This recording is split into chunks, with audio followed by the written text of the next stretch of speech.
Hey there, Agile Adventurer. Just a quick question. What if, for the price of a fancy coffee or half a pizza, you could unlock over 700 hours of the best Agile content on the planet? That's audio, video, e-courses, books, presentations, all that you can think of. But you can also join live calls with world-class practitioners and hang out in a flame war-free and AI slop-clean Slack with the sharpest minds in the game. Oh, and yes, you get direct access to me, Vasco, your Scrum Master Toolbox podcast. No, this is not a drill. It's the Scrum Master Toolbox membership. And it's your unfair advantage in the Agile world. So if you want to know more, go check out scrummastertoolbox.org/membership. That's scrummastertoolbox.org/membership. And check out all the goodies we have for you. Do it now. But if you're not doing it now, let's listen to the podcast. Hello, everybody. Welcome to one more week of the Scrum Master Toolbox podcast. And joining us from Sydney, Australia is Alex Sloley. Hey, Alex. Welcome back. Hey. Or actually, I should say welcome to the show. Not back yet, but, you know, who knows? The future is open. Maybe. Yeah, maybe I'll come back someday. Who knows? Okay. So Alex believes that a great Scrum Master can have a long and lasting impact on people and teams. He's also a global Agile and product management evangelist, author of the book, The Agile Community. Check out the link in the show notes. Also a frequent international speaker and a former Microsoft leader with 15 plus years experience, who now trains, coaches, and drives transformations worldwide. He's certified with Scrum, IC Agile, Kanban, and he energizes communities, guides leaders. And as he was saying just before we started recording, yeah, he enjoys a good beer at the pub. And that's what we'll try to make this conversation feel like, Alex. To get us started, tell us a little bit more about yourself and how did you end up becoming a Scrum Master?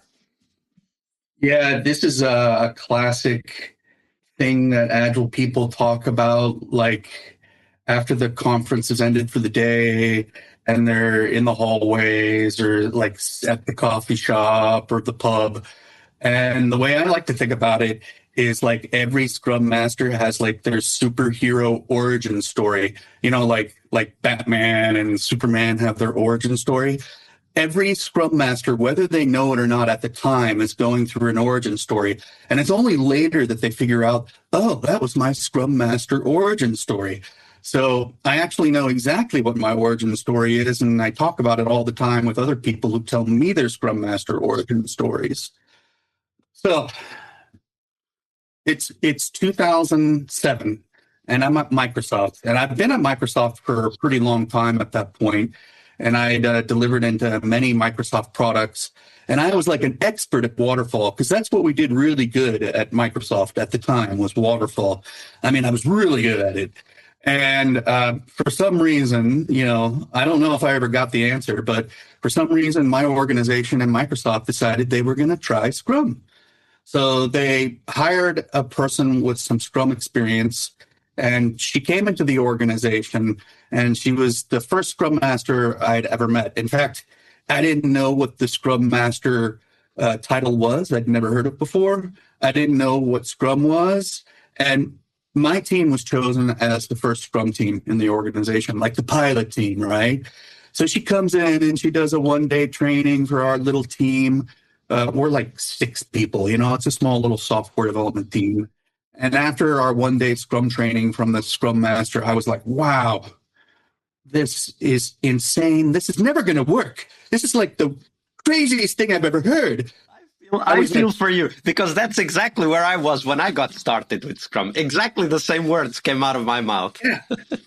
So many times I've heard that same Scrum origin story where I was like super skeptical and I'm like, no way, it's not going to work. And everyone on the team was thinking the same thing, I think. But, you know, we had to give it a try because our managers and leaders wanted it. And we're like, okay, whatever, we'll give it a try. And we didn't have an assigned Scrum Master. It was one of those situations where there were no Scrum Masters in the org. We weren't going to hire Scrum Masters. So what the team said was, okay, we're supposed to have this thing called a Scrum Master. What are we going to do? And we did the classic, let's each try a Scrum Master role thing. That's where a new team like rotates the role around. So our team decided that every single person on the team had to serve as the Scrum Master for a minimum of 2 sprints. And that's what we did. So the first 2 sprints was one of the developers, and she did okay. And then the next 2 sprints was one of my good friends, a developer, I would say a pretty typical developer, because they reluctantly did the Scrum Master role and they hated it and they were terrible at it. And after 2 sprints, they were like, oh my God. And it showed. So what happened when you took the role, Alex? Yeah, so then it became my turn and I was like, wow, this is actually kind of fun. But because we were rotating the role around, it's one of those situations where you're like 50% developer, 50% Scrum Master. So, all of us were doing that 50-50 thing. So I was a 50% dev and 50% Scrum Master. But I was like, oh, okay, this is kind of fun. I enjoy doing this. And, reluctantly over time, I'd say a couple of months, I was like, okay, fine. This Scrum thing seems to be working, against all logic. Maybe I was wrong. And then I gave it a little more time, and over time, I could see it having more benefit for the team and myself. And in me, as in my Scrum Master origin story, I was like, wow, I actually like being a Scrum Master more than I like being a developer. And I actually think it brought joy back to my life at Microsoft. I think it really revitalized me. And then I can totally see that, because developers can sometimes be put in a position where they're just drones. I mean, we used to call developers code monkeys. Of course, it was used as a derogatory term, meaning, your work isn't that important, just type. Eventually, at some point, it was only the requirements engineers who really mattered, and the project managers, obviously. But Agile turned everything around. Then the developers and the testers became the most important people. They are the team. Then later, the product owner gained notoriety, also a critical role. We'll talk about that on Friday. But the Scrum Master is also a critical role. And we're not perfect, right? Like, we make mistakes. So today's Fail Monday here on the podcast, Alex. So we want to hear one of those stories, a story of failure. So tell us that story, give us a little bit the context, and then walk us through the steps, what happened and what you learned back then. But first, tell us the story. Yeah, so it's the exact same team for my failure story. And it makes sense because that was my first team that I was being a Scrum Master on. So after about 6 months, I'd been a Scrum. I actually wanted to keep the Scrum Master role. So the team let me do that, and I kept being the Scrum Master. And after about 6 months, we had 4-week sprints back then, because that was kind of like the standard back then. Like, nobody did 1-week sprints. Everybody did 4-week sprints. So we were doing 4-week sprints. And that meant our planning sessions, our sprint plannings were 1 day. So a full 8 hours on the first day of the sprint. You don't see that too much anymore. But anyways, that was also the old days where sprint planning was only 2 parts. Nowadays it's 3 parts, but back then it was only 2 in sprint planning. And you were supposed to do figure out how much work to take into the sprint. That was part 1. And then part 2 was you figured out how to do that work. And most people did that by breaking the PBIs down into technical tasks. So anyways, here I am. And I think I'm doing great. We're in sprint planning and it's 8 hours long, which is like a hardcore thing. You got to keep it on track in the time box. And we got to our time box after 8 hours, and we'd only completed part 1 of sprint planning, which was the what. So what did I do? I said, okay, team, we still got to do part 2 of sprint planning. So we're going to continue sprint planning tomorrow. And essentially, I forced the team to come in the next day and do the rest of sprint planning for 4 hours from 9 to 1 the next day. So Yeah, I accomplished the part one, part two thing with the sprint planning, but I totally blew out the time box by like 50%.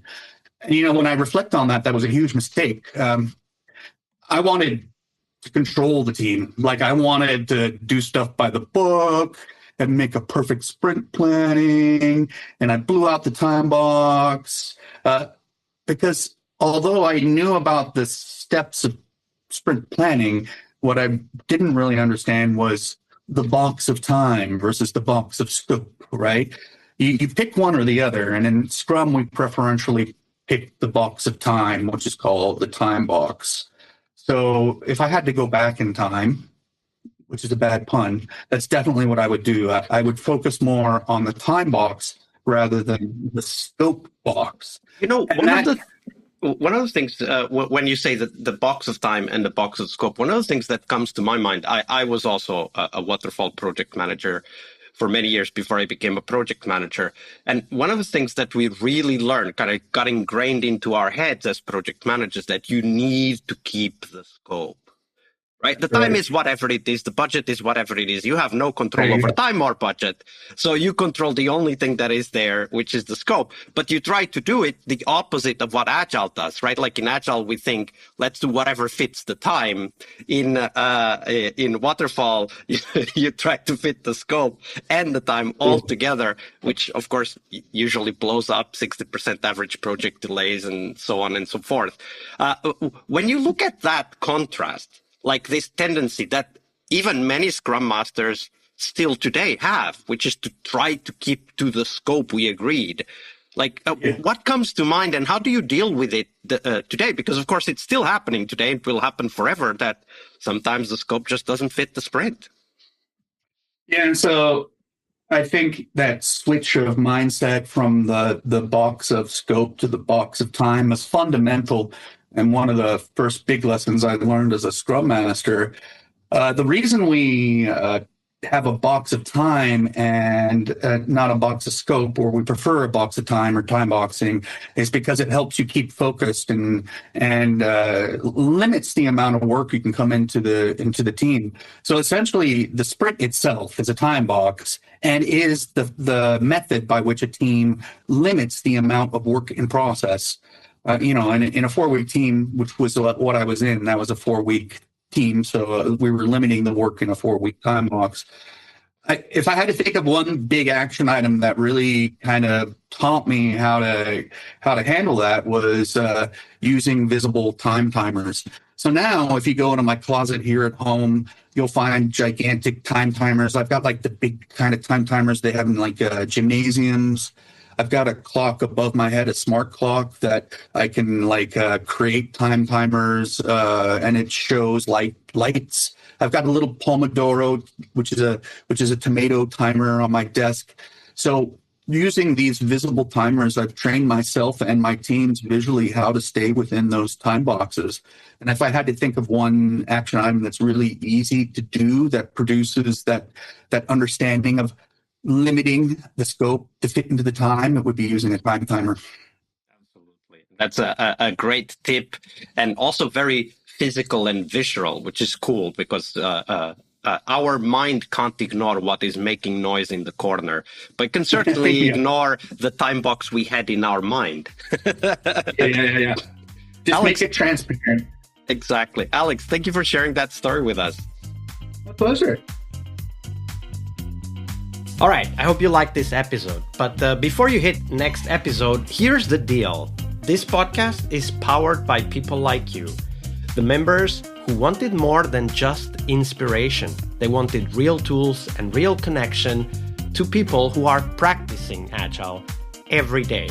We're talking access to over 700 hours of Agile Gold, CTO level strategy talks, summit keynotes, live workshops, e-courses, deep dive interviews, books, and if you're into no estimates, we got the pioneers of no estimates in those deep dive interviews as well.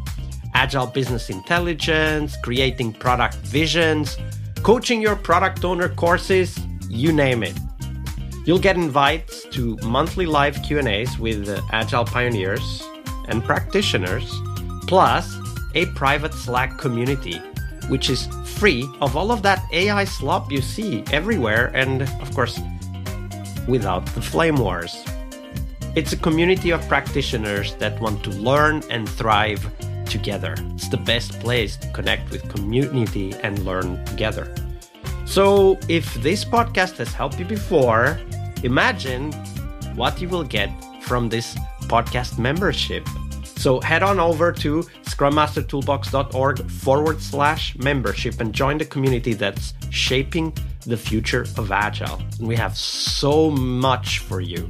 So check out all the details at scrummastertoolbox.org/membership, because listening is great, it's important, but doing it together, that's next level. I'll see you in the community Slack. We really hope you liked our show.